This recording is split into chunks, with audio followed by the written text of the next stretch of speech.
right, friends, it is time for our March dessert of the month. And it just so happens that March is Scott's birthday month, and he loves carrot cake. Usually it's either a carrot cake or German chocolate cake. Those are his two favorites. And usually I will just get a box mix and canned frosting. But I thought since I needed to do a dessert for this month anyway, I would kill two birds with one stone and make him a carrot cake from scratch. So I have this book that was my mother's, and unfortunately it did not have a carrot cake recipe in it, which I was a little bit surprised. So I went online and I found this one. It's a Betty Crocker recipe. It seems pretty straightforward and easy. I will take a screenshot of this and insert it here so that if you want to do this recipe, you can.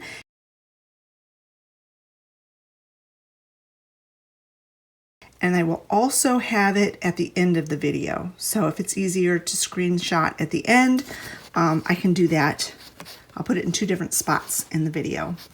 I have all of my ingredients measured out here and ready to go. It called for 3 cups of shredded carrots, and then in parentheses it said 5 medium. So I have 5 what I would consider medium carrots here, peeled and washed. And I thought about shredding these by hand, but I think I'm going to pull out my food processor and shred them in my food processor, just because this is quite a lot of carrots to shred. So let me get my food processor set up and we will get these shredded up. All right, my food processor is very, very old. I've had it for a very long time, probably 25, 30 years, something like that, but it still works.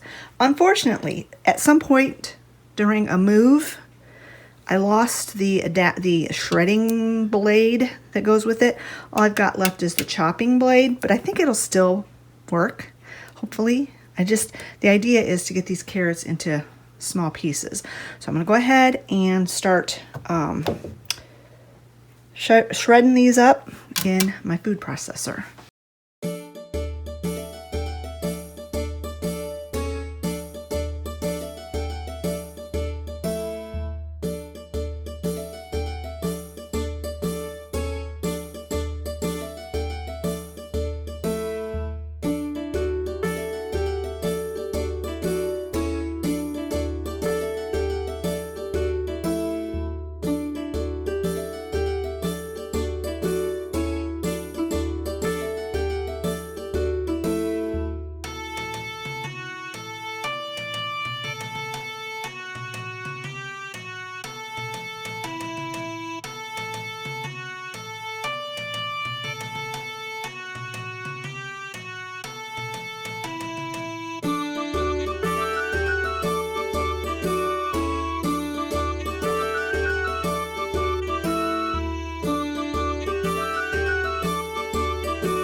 Oh yeah, it kind of minced it more than shredded it, but that's going to be perfect for this recipe. In this bowl of my KitchenAid mixer, I am going to beat together 1.5 cups of white granulated sugar, 1 cup of vegetable oil. This happens to be avocado oil, and 3 eggs. I'm going to beat this on low speed just until they are blended, about 30 seconds.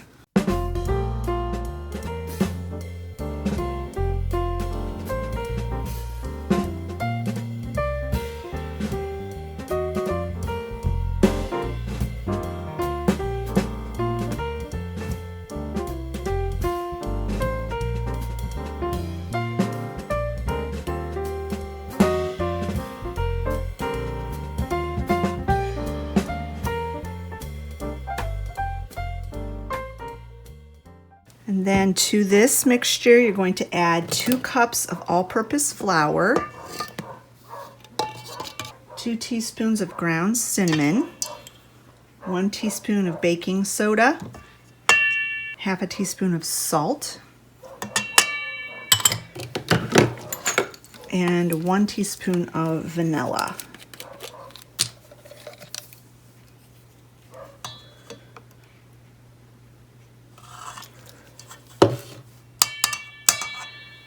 And then you are going to beat this together on low speed for about 1 minute.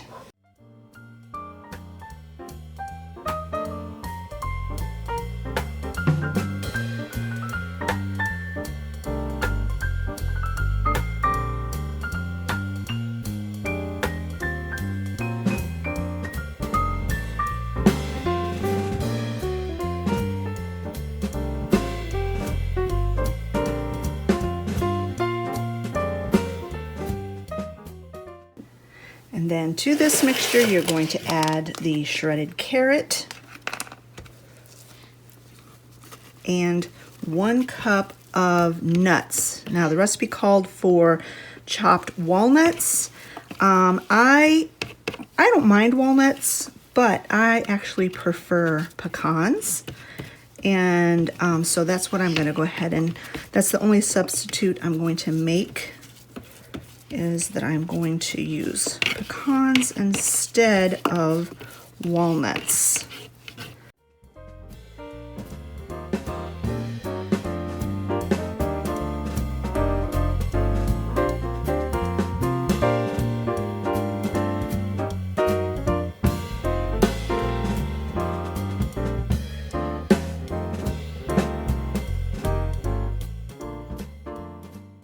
I'm going to give this just a real quick stir with my spatula, getting all the way down to the bottom of the bowl, because sometimes with these KitchenAid mixers, things get caught in the bottom and they don't blend in well.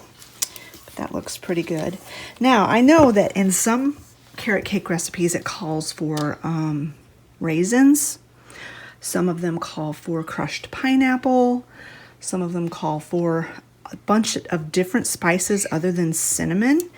Well, I chose this recipe because it was very simple, and I think my family will like this one better than if it had a bunch of like fruit and stuff in it. So that's why I chose it. Hopefully it's good. Hopefully Scott likes it, because he's the one that really, really likes carrot cake.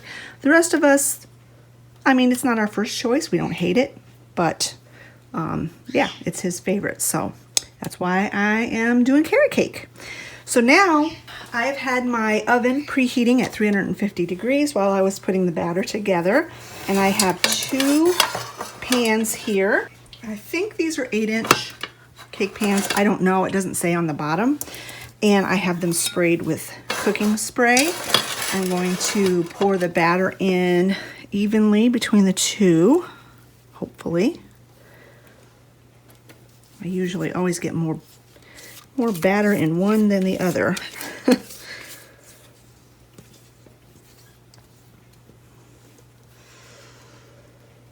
actually looks pretty even. Let me put a little bit more on this side. Yeah, that looks good. And I'm scraping my bowl very clean.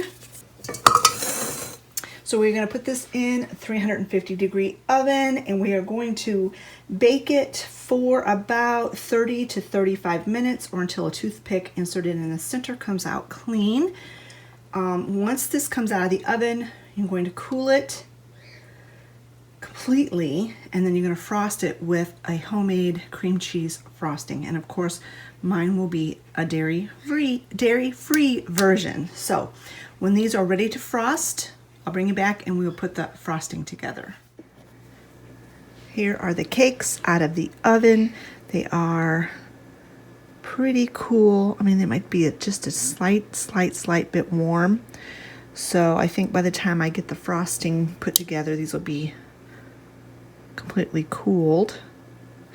But it took exactly half an hour in my oven to cook those.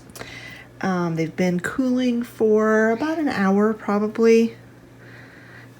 So anyway, we're going to go ahead and get the frosting put together. We are going to make a cream cheese frosting for this cake. Cream cheese is always the best for carrot cake, in my opinion. But I, as you know, have to do everything dairy-free. So I'm going to be using this plant-based cream cheese, and it calls for an 8-ounce container. So that's what this is. Now, I have found with dairy-free cream cheese, it doesn't quite have that tanginess that real cream cheese has. So I'm going to be adding a little bit of lemon juice to it just to give it a little bit of that tanginess.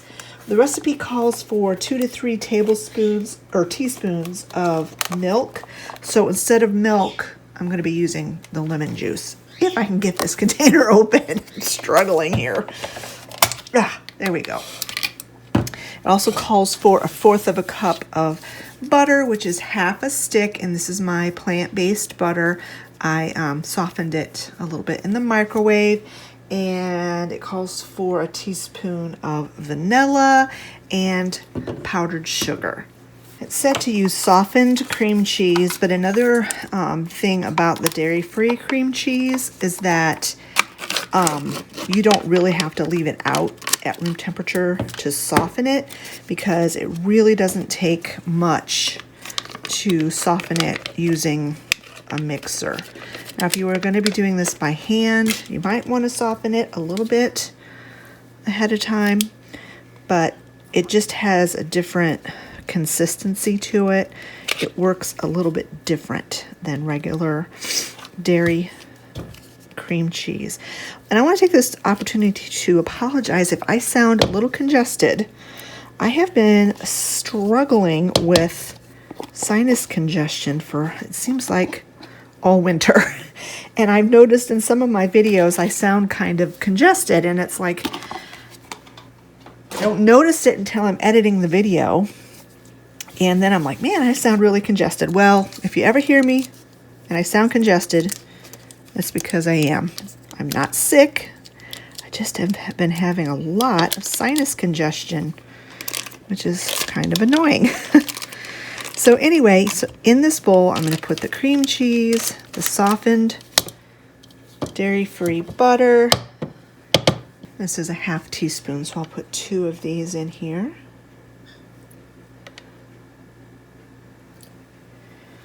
Then I'm going to put the juice of half a lemon in here. Like I said, it called for milk. Had I chosen to use milk, obviously I would have used a dairy-free, like almond milk, or even like my Ripple, half and half, anything like that. But I want a little bit of that tartness that comes from lemons. And we are going to blend this all together till it's smooth. And then we're going to add the powdered sugar.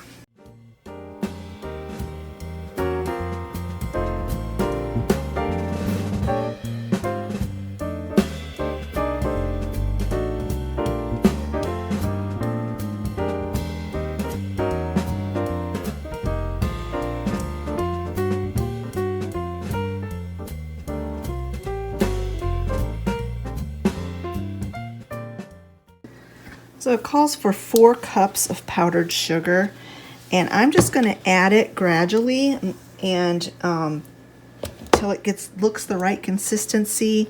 I'm going to taste it. I'm going to adjust the sweetness.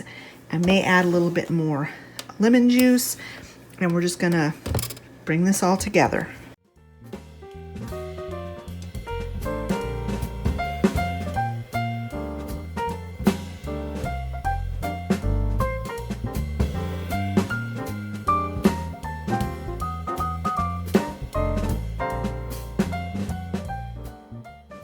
I'm going to use my spatula here and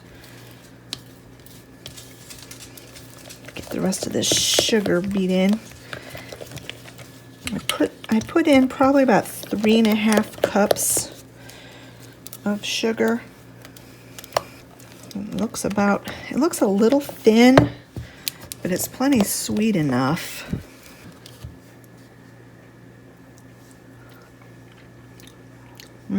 Yeah, that's pretty good. All right, I think this is sweet enough. I don't think it needs any more sugar. I think I'm gonna put, actually, I think I'm gonna throw some lemon zest in there because it doesn't really need any more liquid, but it needs a little bit more tartness. So the lemon zest is completely optional. I'm just using the half of the lemon that I juiced. And I'm gonna let this hang out in the refrigerator for a little while to kind of firm up a little bit, and also to give my cake a little bit extra time to cool off. If you're using dairy cream cheese, you don't need to do this extra step of adding the lemon. But I think it would still, even if you are using the dairy cream cheese, I think a little bit of lemon zest in the frosting would add a very nice flavor. So there we go, the zest of one lemon. All right, I'm gonna let this hang out in the fridge for a little bit, and I'll bring you back when the cake is ready to frost. All right, everything is nice and cool, and it is time to frost this.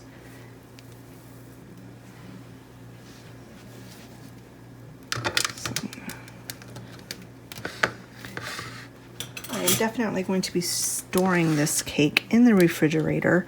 My one concern is that the frosting is not gonna solidify very well, and my layers are gonna slide apart because Scott's birthday is actually tomorrow. But I knew, since I was making this cake from scratch, that I wanted to give myself extra time.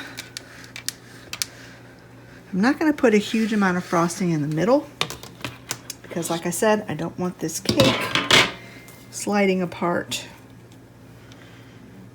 It's pretty. I wish I had some long toothpicks because I would stick them in there. I think I will stick a couple toothpicks in. Maybe. Just to make sure it's not going to go anywhere. And I will remember they're in there, so nobody's going to choke on them.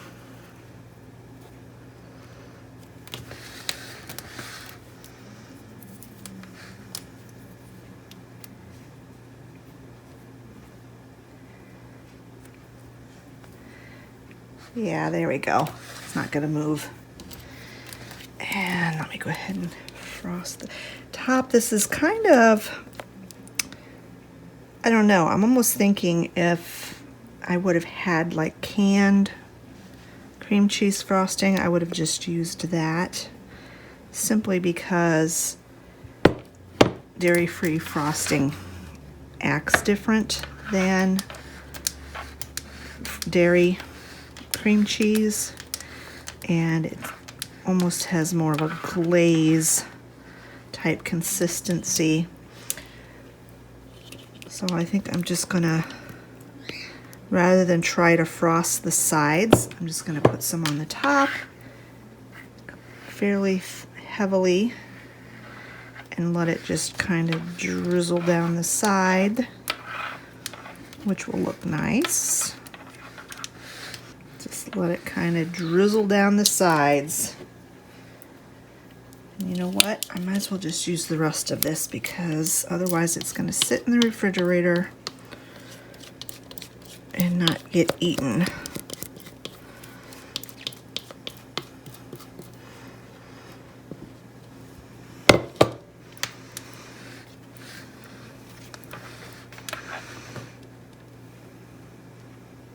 And then the last thing I'm going to do is I'm going to take the rest of these pecans and I'm going to sprinkle them on top.